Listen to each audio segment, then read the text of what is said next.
flashing over there. It's good to see it. Wow. Are you seeing how the difference is between the bowls? Yeah. Big difference. That's not gonna work. My knees don't work. There's the big one you just got off. So we're gonna get on the big one. Every year we place a few more. Show me. That's a good idea. Do this. You gotta come a little bit closer.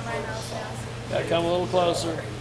You gotta film that thing. You gotta film me. Well, we live in Lawrence. This is called directing from the floor. Don't. I did. Here, let's crank up the door. Then come out. There you go. Yeah, baby. 9 a.m. tomorrow. Is there a doctor visit? For pulled muscle? Good Lord. Do you want to try the CFLs? Make him work. Put it on the incandescent. There you go, buddy. Come on. Incandescent, regular light bulbs. What a good demonstration. Isn't that awesome? Yeah, it is.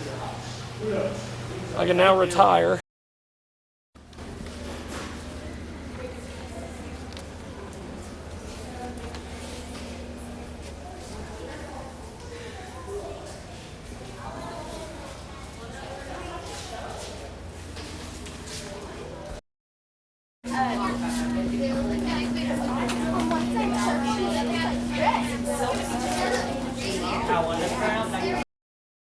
You guys? No? Okay. Mixed reviews. This is basically a combustion chamber. I'm going to put my fuel inside here in the form of a gas, and I'm going to light it on fire. Immediately, that fire is going to try to expand in every single direction. So what do we call it when fire immediately expands? An explosion, right. So we're going to have an explosion inside this combustion chamber that's trying to get out of there. It's going to try to get out this way and this way, but it can't because there are walls there. So the only way this explosion can get out is through the exhaust nozzle right here. The exhaust nozzle is going to direct all of the exhaust where I need it to go. So I'm going to have flaming hot exhaust going that way. That's going to be the action. And then the reaction should hopefully be for the rocket to go this way. All right, let's try this out. Get a little bit of fuel.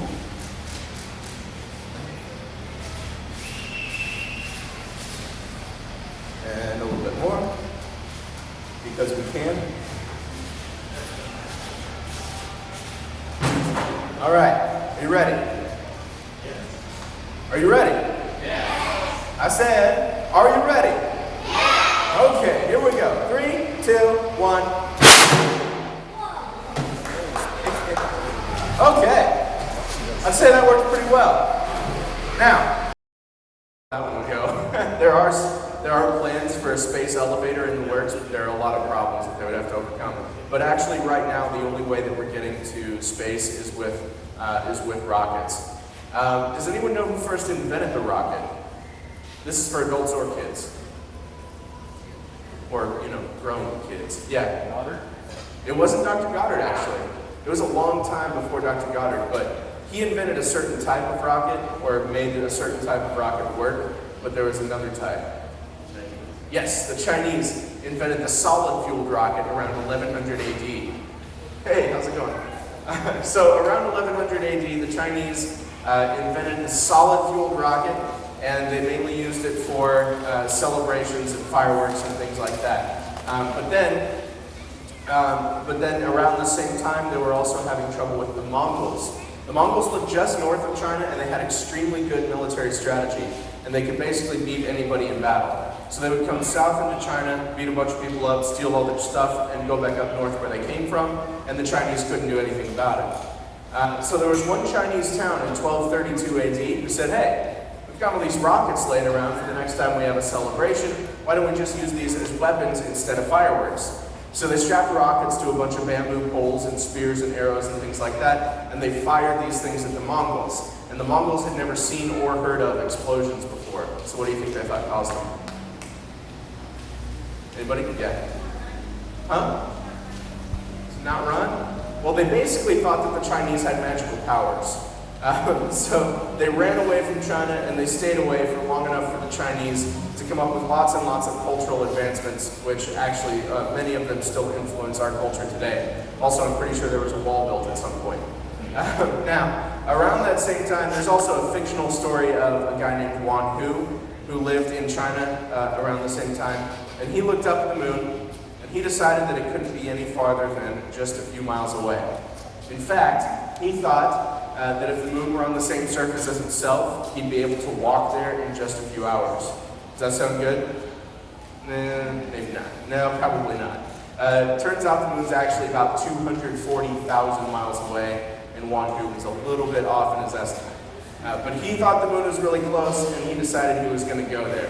So he strapped a whole bunch of rockets to a chair, and he lit them all at the same time. And he didn't exactly make it to the moon. He made it a lot of places, but not the moon. But even though he was a fictional character, on the moon today, there's a crater called the Wan Hu crater, named after him, because fiction or non-fiction, he was the first person written of trying to use rockets to go into space. So actually, he is often called the quote-unquote first astronaut.